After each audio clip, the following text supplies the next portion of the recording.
Hai, udah lama kayaknya Mai nggak bikin konten tentang Korean drama ya. Padahal Mai itu setiap hari, hampir tiap hari itu nonton Korean drama. Apalagi di masa-masa stay at home, work from home. Jadi setengah harinya dipakai untuk kerja, sisa setengah harinya karena nggak bisa beraktivitas di luar, nggak bisa melakukan olahraga yang biasanya Mai suka. Jadi larinya ke Korean drama. Dan akhir-akhir ini banyak Korean drama yang baru muncul dan bagus-bagus juga ya. Jadi Mai mau review dua drama hari ini. Yang pertama judulnya Itaewon Class. Sebenarnya Mai udah selesai nonton ini dari bulan kemarin tapi belum bikin review sama sekali. Dan yang satu lagi judulnya When the Weather is Fine. Oke, Mai akan mulai dengan drama yang pertama, Itaewon Class. Ini. Oke. Alasan pertama Mai nonton drama ini karena pemeran utama drama ini adalah Park Seo Joon. Jadi Mai tahu Park Seo Joon ini salah satu aktor yang terkenal dan mahal di Korea ya bayarannya. Dan selama ini Mai nonton filmnya atau dramanya itu juga bagus-bagus. Jadi Mai yakin dramanya kali ini juga bagus. Jadi Mai ikut nonton ya. Jadi biasa kalau Mai nonton memang begitu, lihat dulu cast-nya siapa, pemain utamanya siapa, enggak baca sinopsisnya langsung nonton. Itu gayanya Mai ya. Jadi uh, Mai nonton Itaewon Class ini agak beda dengan drama-drama yang biasanya karena ini temanya itu tentang bisnis ya. Jadi si Park Seo Joon ini yang di drama ini namanya menjadi Park Seroyi. Dia memulai usaha sebagai owner dari coffee shop. Nah, kebetulan Mai suka juga sama coffee shop ya. Jadi ada keinginan terpendam untuk punya coffee shop sendiri. Jadi bagi Mai cerita ini sangat menginspirasi ya. Jadi Park Seroyi ini juga bukan memulai bisnisnya dengan mudah ya, karena masa lalunya cukup sulit. Dia ini difitnah ya, karena dia sebenarnya dia membela seorang yang dibully di sekolahnya, tapi karena yang membuli orang itu adalah anak pengusaha yang sangat kaya, jadi ya sekolah itu otomatis membela yang kaya lah jelasnya ya. Nah, jadi sekolah itu membela yang kaya dan mereka malah membuli balik Park Seroyi. Dan kebetulan banget nih ya, si pembuli ini adalah yang ini ya, si pembuli ini namanya saya agak lupa karena sudah 1 bulan ya dan terlalu banyak yang ditonton ini ya. Si Jang Geun-won ini ya adalah anak dari Jang Dae-hee. Jang Dae-hee ini yang punya usaha makanan, distributor makanan besar di Korea ya, dan juga dia punya banyak usaha lain seperti coffee shop, restoran. Pokoknya sudah beranak pinak ya bisnisnya. Nah, si Jang Dae-hee ini adalah pemilik perusahaan di mana ayahnya Park Seroyi ini bekerja. Jadi ketika ayahnya Park Seroyi ini dipanggil ke sekolah karena Seroyi berkasus ya, karena ya dia memukul Jang Geun-won begitu ya. Nah, jadi ketika saat itu tiba dan bapaknya Pak Seroyi itu datang bersama Jang Dae-hee, di situ Seroyi merasa loh, oh dia dia merasa bersalah karena kelakuannya ternyata juga mencelakai bapaknya. Jadi akhirnya karena kelakuan ini, Jang Dae-hee itu bilang begini, aku akan mengampuni kamu kalau kamu mau berlutut, cuma minta berlutut. Tapi Park Seroyi adalah anak yang berprinsip karena dia diajarin oleh bapaknya dan juga bapaknya juga orang yang sangat baik ya. Jadi dia bilang, aku tidak akan berlutut karena menurutku aku tidak salah, katanya. Aku membela orang, dia bilang gitu. Nah, jadi karena kelakuan itu bapaknya jadi dipecat dari perusahaan yang dia sebenarnya sudah bekerja bertahun-tahun lamanya, dan dari perusahaan itu belum terkenal bapaknya itu udah kerja sama Jang Dae-hee, tapi dipecat karena kelakuan anaknya itu ya. Nah, jadi itu yang pertama kali masalahnya Seroyi. Tapi yang kedua, ternyata pada suatu hari ketika Jang Geum-won ini mengendarai mobil dalam ya keadaan kalau tidak salah mabuk ya kalau tidak salah. Oke, dan tidak sengaja menabrak bapaknya Park Seroy sampai meninggal. Nah, tapi lagi-lagi karena dia orang kaya dan juga Jang Dae-hee ini ya, dia mana mau ya anaknya di penjara, dia kan anaknya ini calon penerus perusahaan dia yang super mega itu ya. Jadi dengan berbagai cara mereka menutupi kasus kecelakaan ini sehingga yang di penjara itu bukannya Jang Geum-won tapi orang lain yang dijadikan kambing hitam begitu ya, supaya yang ini tidak dipenjara. Nah, yang lebih gawatnya lagi, Park Seroy ini kan dia masih muda ya, saat itu dia masih umurnya SMA begitu ya, namanya gejolak darah anak muda. Jadi dia mencari Jang Geum-won dan dia menghajar Jang Geum-won. Nah, ketika selesai menghajar itu, ya jelas Jang Dae-hee mana mau anaknya dihajar begitu kan. Jadi dia malah balik menuntut Park Seroy, dibilang Seroy ini akan membunuh anaknya begitu. Jadi alih-alih Jang Geum-won yang masuk penjara karena membunuh bapaknya Park Seroy, jadinya malah Park Seroy yang ke penjara karena dituduh akan membunuh Jang Geum-won begitu. Nah, jadi upaya kekerasan ya. Nah, akhirnya Park Seroy di penjara berapa tahun ya? Kalau tidak salah cukup lama, saya lupa detailnya ya berapa lama, tapi cukup lama di penjaranya. Dan ketika Seroy itu di penjara, dia itu membaca satu buku autobiografi tentang Jang Dae-hee. Dan dia itu bagaimana ya, perasaan menganggap Jang Dae-hee itu musuh, tapi juga perasaan kagum karena Jang Dae-hee itu memulai usaha dari nol. Bagaimana seorang bisnismen yang dari nol itu bisa punya usaha yang super mega sekarang, yang istilahnya tuh sudah banyak cabang-cabangnya gitu ya. Jadi dan itu menginspirasi dia sebenarnya. Dia ingin tahu bagaimana caranya Jang Dae-hee itu bisa sukses, dan dia bertekad dalam hati ketika dia keluar dari penjara, dia akan mengikuti jejak Jang Dae-hee, dan impiannya itu untuk punya suatu usaha yang nantinya itu usahanya akan besar seperti usaha yang Jang Dae-hee. Berhasil atau enggak Park Seroy melakukan itu, kalian harus nonton. Nah, selain cerita tokoh utama, biasalah namanya drama Korea ya, dia juga ada menceritakan kisah-kisah tokoh-tokoh lainnya yang akan menambah bumbu-bumbu di dramanya ya. Nah, seperti tokoh utama wanitanya yang bernama Jo Iso yang diperankan oleh Kim Dami.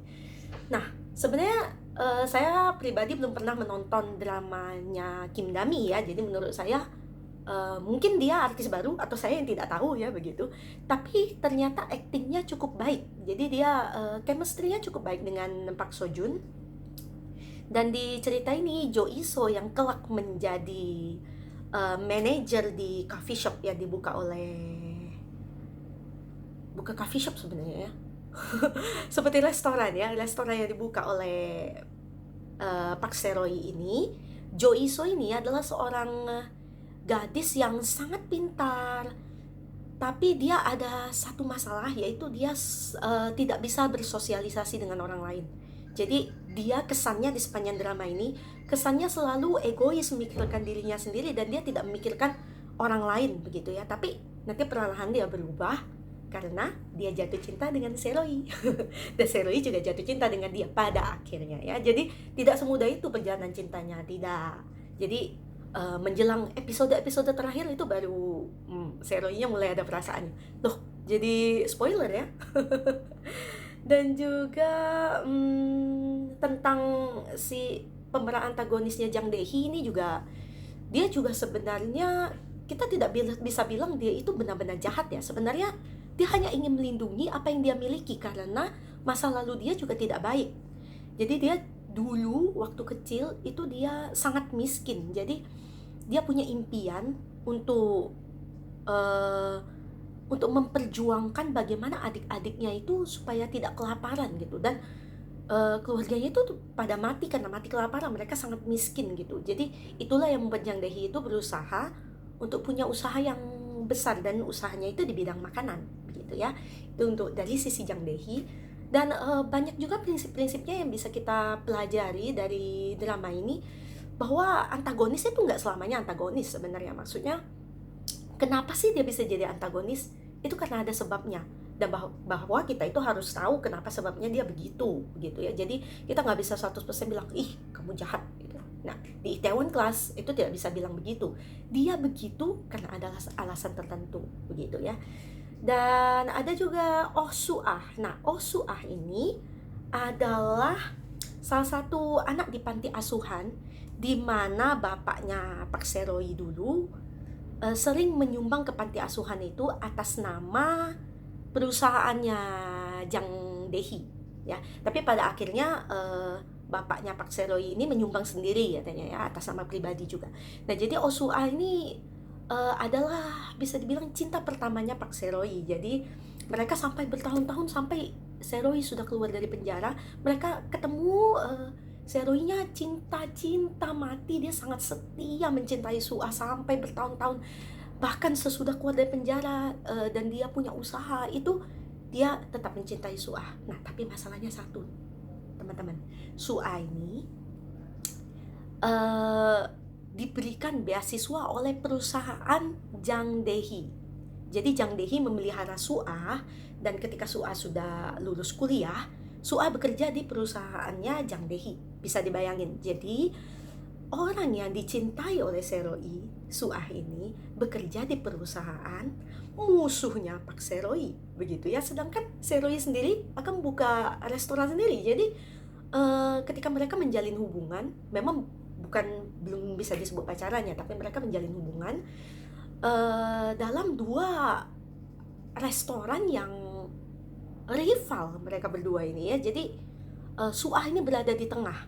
Nah, Suah akan memilih jalannya mana, nanti bisa ditonton di situ ya. Nggak mau lagi kasih spoiler. Tapi jalan hidup Suah cukup menarik. Kenapa Suah harus melakukan itu? Itu semua alasannya sangat masuk akal. Dia juga ingin bertahan hidup, siapa yang mau mati gitu ya istilahnya ya. Dan ada juga satu lagi nih, Mai mau bahas satu lagi aja, perannya Jang Geun-soo. Jang Geun-soo ini adalah adiknya Jang Geun-won yang diperankan oleh Kim Dong-hee. Nah, saya jadi suka nih sama Kim Dong-hee karena pertama kali Mai lihat dia itu mirip banget sama Jin BTS.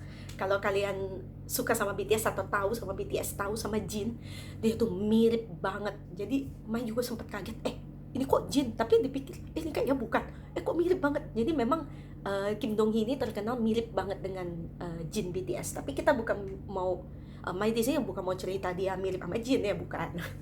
Dia ganteng sih, tapi Mai mau cerita juga si Jang Geun-soo ini.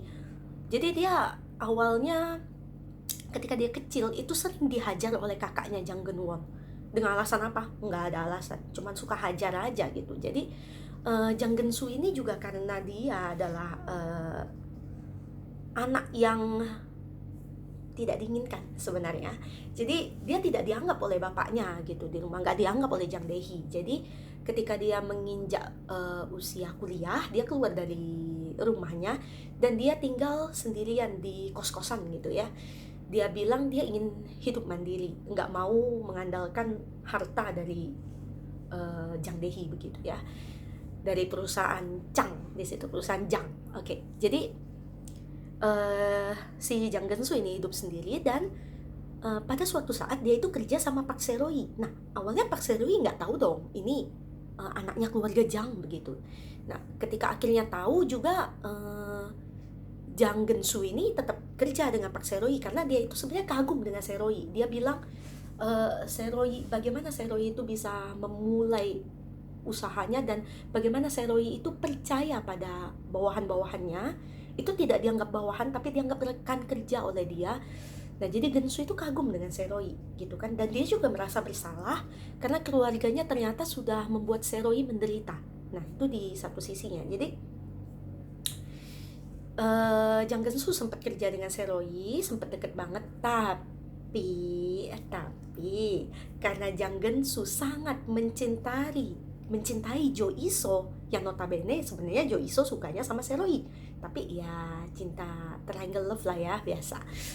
Tapi Geun-soo itu sebenarnya dia cemburu ya, karena Iso ini rela melakukan apapun hanya demi keuntungannya Seroi. Jadi ya dia dianggap nggak ada hati begitu Iso ya. Bahkan dia juga sebenarnya dia memanfaatkan Gensu gitu untuk keuntungannya Seroi. Jadi pada suatu hari meledak juga si Gensu, dan dia akhirnya memutuskan untuk kembali ke bapaknya, ya, kembali ke perusahaan Jang begitu ya. Nah, ketika dia kembali ke perusahaan Jang itu, wah, Gensu beda banget. Dia jadi antagonis yang sangat-sangat antagonis. Dia menggunakan cara-cara yang jahat untuk menjatuhkan Seroi gitu. Nah, jadi itu salah satu plot twist. Sebenarnya bukan plot twist sih. Sebenarnya Mai udah ada feeling bahwa Gensu ini akan kembali ke keluarga Jang gitu, untuk membuktikan pada Iso bahwa dia ini sebenarnya, aku ini anak orang kaya loh gitu. Aku ini punya perusahaan besar. Dan Iso juga sempat memancingnya. Dia bilang gini, kalau kamu benar-benar mencintai aku, kamu ambil perusahaan Jang. Kalau kamu dapat perusahaan Jang, aku akan jadian sama kamu. Nah gitu. Gara-gara kata-kata itu, Gensu jadi ini termotivasi untuk mendapatkan posisi yang tadinya harusnya punya kakaknya. Nah, tapi sayangnya kakaknya ini ya, dia juga agak bodoh ya. Jadi jadi ya ditonton deh bagaimana akhir kisahnya. Bagaimana dengan Seroi yang awalnya itu melakukan segalanya berdasarkan dendam, tapi pada akhirnya dia itu merasa gini ya. Dia bilang kalimat ini sangat berkesan buat Mai ya. Ketika dia bilang gini, ketika aku tuh ingin balas dendam, dia bilang, dan ketika dendamku udah terbalas, tapi kok aku nggak merasa senang, dia bilang. Nggak ada perasaan senang kok dalam hati aku, dia bilang. Nah, jadi intinya sebenarnya kalau moral value-nya ya, kalau kita itu dendam sama orang, sebenarnya kalau itu dijadikan motivasi cuman murni mau balas dendam, sepertinya akan menjadi tidak ada artinya gitu. Kecuali motivasi kita gabungkan dengan yang lain, seperti Seroi yang awalnya cuman mau balas dendam, tapi ujung-ujungnya dia punya motivasi lain, ingin membuat restorannya itu besar. Nah, dari situlah murni keinginan dia, cita-cita dia. Jadi perusahaan dia, jadi restoran dia itu menjadi perusahaan yang sangat besar pada akhirnya. Jadi Itaewon Class 16 episode perlu ditonton nih, bagus banget karena beda ceritanya, beda dengan apa yang ya drama biasa yang kita tonton ya. Nggak ngantuk nonton deh Itaewon Class. Oke. Ini juga ratingnya cukup tinggi di Korea, saya dengar ya. Oke, drama kedua yang Mai mau bahas, ini judulnya When the Weather is Fine. Kapan Mai selesai nonton drama ini? Mai baru selesai nonton drama ini semalam. Jadi masih fresh from the oven. Dan di Koreanya kalau nggak salah juga baru tamat sekitar 2 minggu yang lalu, kalau nggak salah ya, 2 minggu yang lalu. Oke. Jadi kenapa Mai nonton drama ini? Balik ke alasannya pertama, yaitu Mai lihat dulu siapa yang main di dramanya. Jadi yang main di drama ini, Mai suka banget sama Seo Kang Jun yang jadi peran cowoknya. Dan kebetulan Mai juga cukup suka dengan Park Min Young, karena waktu itu sempat nonton dramanya Park Min Young juga beberapa ya, seperti Sekretari Kim gitu ya. Jadi sudah cukup tahu juga sama Park Min Young, dan suka banget sama Seo Kang Jun. Jadi pikir, wah ini dua-dua castnya saya suka. Jadi langsung ditonton, nggak perlu lagi baca sinopsis. Nggak pernah baca sinopsis kalau Mai ya. Tapi drama ini beda banget dengan Itaewon Class. Jadi When the Weather is Fine ini benar-benar drama yang sangat drama. Jadi ceritanya romantis, alurnya juga pelan ya. Jadi dia tidak seperti Itaewon Class yang di tiap episodenya itu wah seru ya. Jadi buat kita tuh kalau nonton tuh sambil kayak gini gitu ya. Tapi kalau When the Weather is Fine ini dia sangat pelan alur ceritanya. Jadi kamu yang suka romance gitu ya, drama yang romance banget, perlu nonton yang ini. Jadi seperti biasa, tentu saja bukan cuman tokoh utamanya aja yang punya banyak kisah di drama ini ya. Ini Mai mau bahas beberapa tokohnya ya. Yang pertama tokoh utama Park Min Young yang menjadi Mok Hye Won di cerita ini. Oke. Mok Hye Won ini punya masa lalu yang tidak menyenangkan, karena ketika dia di masa sekolahnya, Mok Hye Won pada suatu hari menemukan bahwa bapaknya itu meninggal karena ditabrak dengan mobil oleh ibunya di rumahnya. Jadi itulah pertama kalinya hidup Hyewon itu berubah sekali ya begitu. Jadi semenjak yang kejadian itu, jadi mamanya di penjara tentu saja. Nah, jadi Hyewon terpaksa ke satu pedesaan, di mana di situ pedesaan itu ada bibinya masih tinggal di situ, imunya di situ dan merawat Hyewon gitu. Nah, Hyewon jadi bersekolah di desa itu, dan di situ juga dia pertama kali ketemu sama yang perannya Sok Kang Jun ini ya, yang namanya adalah Lim Eun Sok. Dia pertama kali ketemu di situ, tapi pada masa SMA nggak ada cinta-cintaan. Kalau saya Hyewonnya ya anak pindahan dari Seoul gitu ya, dan dia ya bersekolah seperti biasa ya, seperti anak SMA pada umumnya gitu. Dan itu adalah perubahan itu pertamanya Hyewon. Dan yang kedua, dia itu sering balik ke desa itu ketika musim dingin ya, karena mungkin dia menyukai suasana pedesaan. Dan pada awal cerita ini dia ketemu lagi dengan Eun Sok itu adalah ketika musim dingin, di mana Hyewon itu dia menjadi seorang cellist ya, guru sebenarnya yang mengajar musik, mengajar cello, tapi dia itu sering difitnah dan pekerjaan dia itu tidak lancar di Seoul. Jadi dia mau berhenti dari pekerjaan itu, handphonenya aja dikubur di bawah pohon gitu ya. Dan dia lari ke pedesaan. Dia bilang dia akan menghabiskan musim dingin dia di pedesaan itu. Nah, di mana dia ketemu lagi sama Eun Sok, si Sok Kang Jun ini, si Eun Sok yang sudah pernah menghilang beberapa tahun dari desa ya.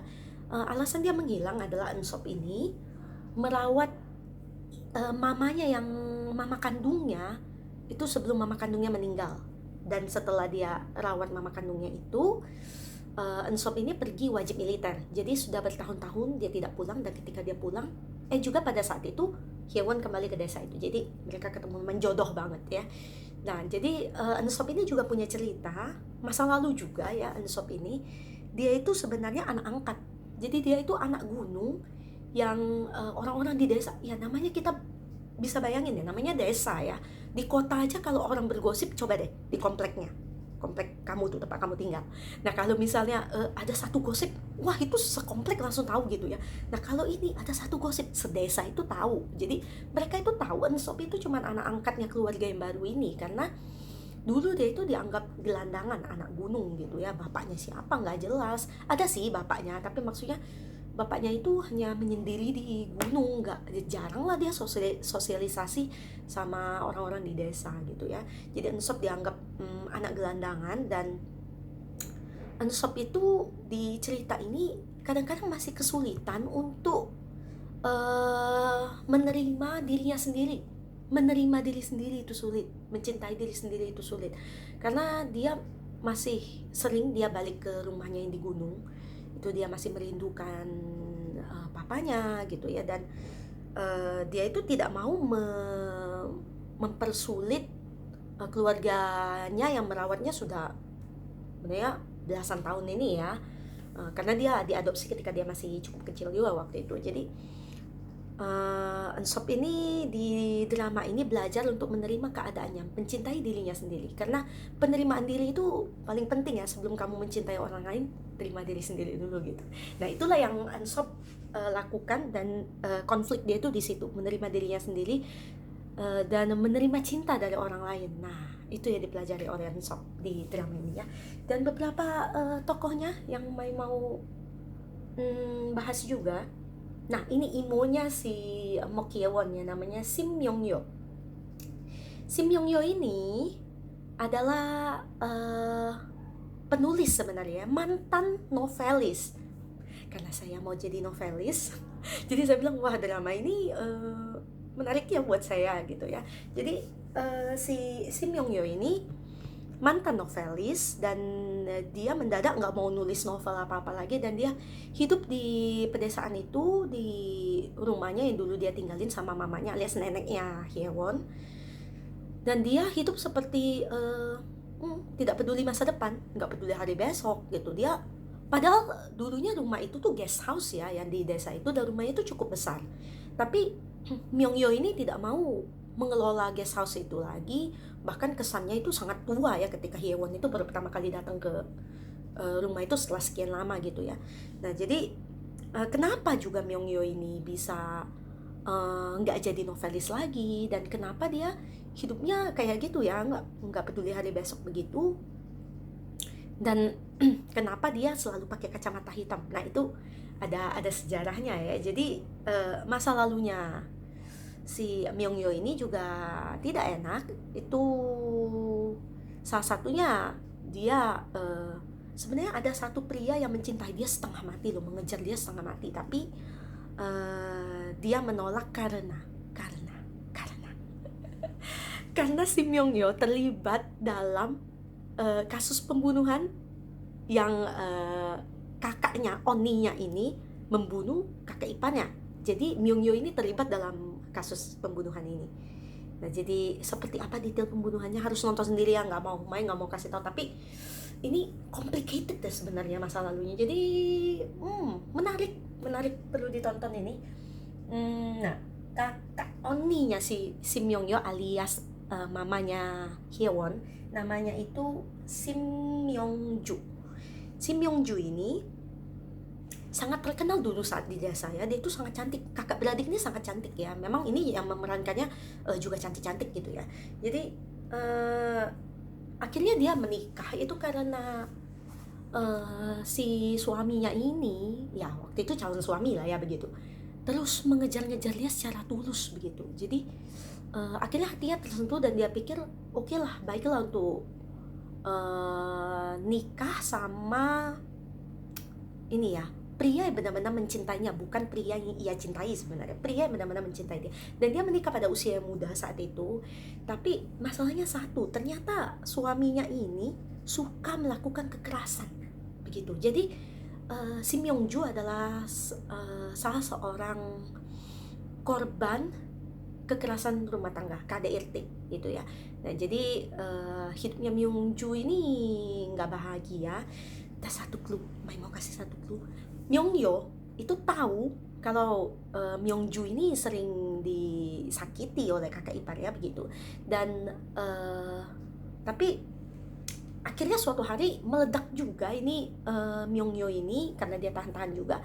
Akhirnya meledak juga, amarah dia melihat Oninya itu disiksa begitu ya. Nah, di situ ada cerita yang lain. Makanya di situ harus nonton ya. Oke, dan berikutnya oke. Satu juga yang cukup menarik ini ya. Namanya adalah Lee Jang-woo yang diperankan oleh Lee Jae-wook. Saya sudah pernah nonton dia di drama Extraordinary You. Tapi di sini Jae-wook berperan dengan sangat berbeda ya. Dia sangat ceria di drama ini dan saya jadi suka dengan dia dan acting di sini. Nah, si Lee Jang-woo ini sahabatnya Eun-sop. Tapi dulu pada awalnya juga nggak sahabat lah, karena Eun-sop kan dianggap sebagai anak gunung gelandangan gitu ya. Nah, tapi Jang-woo akhirnya temenan sama Eun-sop sampai mereka sudah lulus kuliah, sudah masa kerja seperti sekarang ya. Jadi Jang-woo ini sangat pintar. Dia lulusan Seoul National University, tapi dia balik ke desa dan bekerja di balai kota jadi PNS gitu ya. Jadi banyak orang yang bilang, kamu kenapa ya, kamu kuliahnya di Seoul University yang notabene itu seperti kalau kita bilang di Indonesia ya UI gitu ya, itu sudah universitas terbaik di Korea, tapi kamu lulus dari sana ngapain kamu balik ke desa terus jadi PNS di desa gitu? Bukannya kamu maunya pekerjaan yang lebih besar gitu kan, karena kamu kan terkenal udah lulus dari universitas terkenal, pintar lagi, ngapain jadi PNS balik desa lagi gitu. Nah jadi di situ kita bisa melihat ketulusan seorang Lee Jang-woo untuk membesarkan desanya gitu. Jadi dia sangat kreatif, dia punya banyak ide, dia bikin event-event di desa itu sampai penduduk di desa itu tuh semuanya suka sama dia karena dia itu sangat mencintai desa itu, selalu bikin event-event. Jadi kehidupannya Jang-woo juga menarik untuk disimak di drama ini ya. Dan juga yang Mai suka dari drama ini selain yang tadi udah Mai sebutkan tadi itu ya, kehidupan pedesaan. Jadi drama yang Mai tonton akhir-akhir ini nih jarang yang sebenarnya hidupnya di pedesaan. Jadi rata-rata di perkotaan dengan teknologi yang sangat maju, main handphone, internetnya juga wah sangat maju. Tapi di pedesaan ini kamu serasa balik ke zaman mungkin sebelum tahun 10 tahun yang lalu mungkin ya. Padahal itu happennya di tahun 2020 gitu. Tapi mereka karena mereka masih hidup di pedesaan dan hidup mereka sederhana, akan sangat jarang terlihat mereka sibuk dengan handphonenya. Jadi drama ini juga berfokus lebih ke bagaimana orang-orang pedesaan itu bisa hidup di musim dingin. Jadi seperti keluarga Unsop yang membuka ice skating area gitu ya selama musim dingin gitu. Dan nanti kalau musim semi tiba, orang-orang pedesaan itu bercocok tanam. Jadi begitu ada menjual kue beras. Pokoknya mereka kalau mau ke kota terdekat itu juga perlu naik bus gitu ya. Jadi nggak terlalu dekat. Mereka mau ke pasar juga naik bus gitu ya ke kota terdekat. Nah itu suasana pedesaannya terasa. Dan Mai suka bagaimana penulis drama ini membuat cerita tentang event-event yang diadakan di desa ini. Jadi itu bukan cuma sekadar bumbu-bumbu kecil, tapi dia bisa memasukkan tradisi orang-orang pedesaan itu dimasukkan secara manis ke drama ini. Jadi kita bisa mengenal budaya-budaya Korea, kehidupan pedesaan. Nah itu Mai kagum sama drama ini di situ. Pengetahuan kita makin luas gitu. Dan juga kenyataan bahwa Unsop itu membuka toko buku. Dia punya toko buku di sana di desa itu. Dan dia juga punya klub buku begitu ya. Ada beberapa anggota yang menjadi klub buku dia. Dan di situ kalau kamu itu penyuka buku, kamu suka baca, kamu suka nulis, pokoknya kamu suka sama buku ya, cocok juga nonton drama ini karena dia ada membahas tentang puisi, tentang buku gitu. Dan itu dibacakan secara manis ya oleh para anggota klubnya. Pada awalnya Mai itu bilang, ini apa sih koneksinya gitu ya. Tapi ternyata setelah ditonton, koneksinya itu manis terhadap drama ini gitu ya. Jadi kita akan mendapatkan jenis refreshing yang baru ketika para anggota klub ini berkumpul dan mereka bercerita tentang puisi atau buku. Nah, kadang-kadang puisi yang dibacakan mereka atau buku yang mereka referensikan itu sama dengan kasus di dunia nyata yang mereka alami gitu ya. Jadi mereka sejenis sharing gitu ya. Dan menurut Mai drama ini cocok buat kamu yang pengen punya ini ya, pengetahuan baru misalnya tentang pedesaan.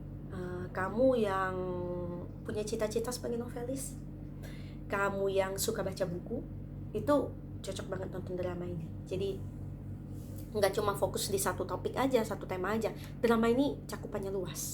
Dan meskipun pelan sekali plotnya itu berubah karena ini romance drama, Mai tetap merasa drama ini menarik gitu karena ya alasan-alasan yang 3 tadi yang Mai sebutin, castnya juga bagus ya. Dan plotnya ya ada juga plot twist yang kamu nggak nyangka. Seperti Mai itu nggak nyangka kalau Myung Hyo itu ternyata terlibat dengan kematian kakak iparnya gitu kan. Dan masa lalunya si Unsop itu juga agak surprise buat Mai ya. Jadi itu menarik buat Mai. Jadi Mai saranin juga When the Weather is Fine ini kamu perlu tonton. OST-nya bagus-bagus. Mai masih kebayang OST-nya sampai sekarang ya, terngiang-ngiang di telinga. Dan juga episodenya ada 16 juga, sama kayak Itaewon Class, 16 doang. Jadi yang Mai tahu ini ratingnya tidak begitu baik di Korea sebenarnya, tapi menurut Mai why not? Belum tentu ketika rating satu drama itu jeblok maka enggak bagus dramanya, enggak. Kamu boleh coba tonton, apalagi kamu interest di 3 hal yang saya sebutkan tadi. Coba tonton When the Weather is Fine, oke? Untuk sekarang ongoing Mai lagi nonton tiga drama, tiga judul ya. A Piece of Your Mind, Memories, dan Meo the Secret Boy. Kalau nggak salah ini Meo the Secret Boy udah tamat di Korea, jadi Mai akan kejar. Mungkin minggu depan Mai juga akan selesai nonton yang ini. Dan Memories itu Mai sudah nonton sampai episode 14, jadi mungkin tinggal 2 episode lagi. Mungkin minggu depan aku akan selesai. Jadi ketika 2 drama ini selesai, Mai akan bikin reviewnya. Jadi satu lagi kayak ini. Dan A Piece of Your Mind itu Mai udah nonton sampai episode berapa ya? Kalau tidak salah 8. Jadi sudah setengah jalan. Itu juga bagus dramanya. Kalau kamu mau nonton, Mai saranin 3 ini ya. Piece of Your Mind, Memories, Meo the Secret Boy. Dan jangan lupa untuk nonton Itaewon Class dan When the Weather is Fine. Oke, sampai ketemu di K-drama review yang berikutnya oleh Mai. Kalau kamu suka, subscribe, share videonya. Oke? Bye. Annyeong.